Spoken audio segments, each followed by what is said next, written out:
Hi, my name is Remy Bonifay. I am currently a manager at SQ. Before that, I worked at Freshfields as an M&A lawyer in the Brussels office. Hi there, my name is Aaron Bear. More than happy today to talk about closings. Hi, my name is Nikita. I am a corporate lawyer by training. I qualified in South Africa originally and then moved across to Clifford Chance, working mainly in private M&A. About 2 years ago, I moved in-house and I'm currently a senior legal advisor at Bupa, with still a focus on corporate projects, so M&A, and also a bit of commercial contracting.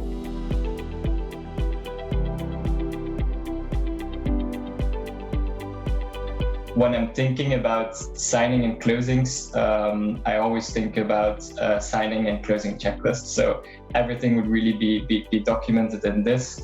And then I went even so far, for example, for signings, to really print out everything, put everything in little plastic folders, put a sticker on the folder with a number that corresponds to the signing or the closing checklist, just to make sure that everything is signed correctly.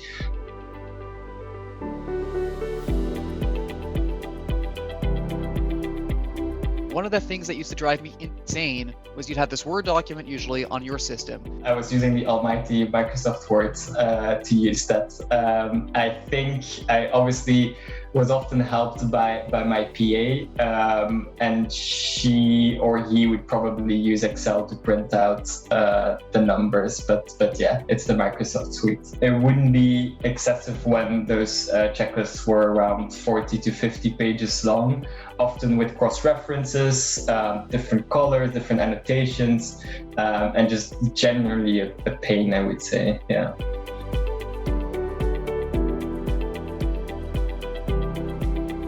Thought you had the pen, but then the other side would send you an updated version, and you've got all your internal notes on yours, and now you're stuck with their version. You need to reconcile this, and you're going back and forth, and everyone is just these documents are living on your own system. But the reality is, you needed, your own way to keep track of things, even when the other side had the pen. I think one of the frustrations, and sort of as you get closer to signing, is that sometimes things are only reviewed and issues are thought through at a sort of more senior level, particularly quite late in the day. So sometimes something will be raised sort of like, oh, can you quickly change this? Or this person isn't available, can we shift these things around, which can be quite high impact. So what I often used to see colleagues doing, especially when I'm starting out as a lawyer, is there'd be two closing agendas or two closing checklists. For me, the really essential part is that you don't have a single source of truth. There's just multiple versions flying around. And it's archaic in the sense that you have to delegate one person to hold the pen over that document. When you have so many things going on, and when you do have those last minute changes and lots of things flying around, it's a difficult document to manage, and one that really needs a lot of focus. Then it would be circulated through email, and you would really spend quite a bit of time just to make sure that the document is aligned.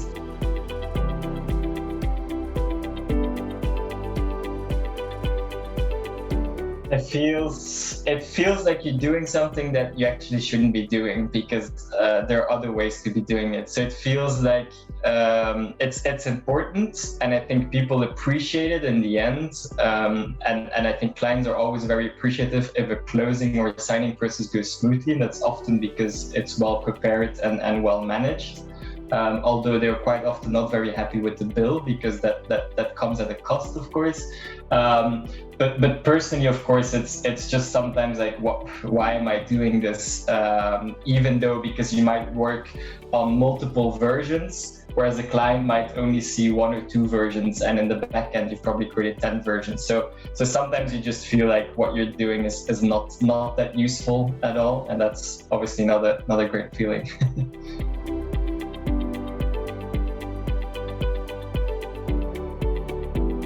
I think in an ideal world, it would really be a collaborative process. It would be something that would be hosted in the cloud, online, accessible to everyone, obviously with the appropriate securities around it. But just that there's not one single person controlling that list. If you know that people are accessing one document and changes that people have made are definitely being flowed into that one document, because that's the only access that they're going to have, that's hugely helpful. And it's sort of great to have all of the supporting documents and all of everything that you need in sort of one place.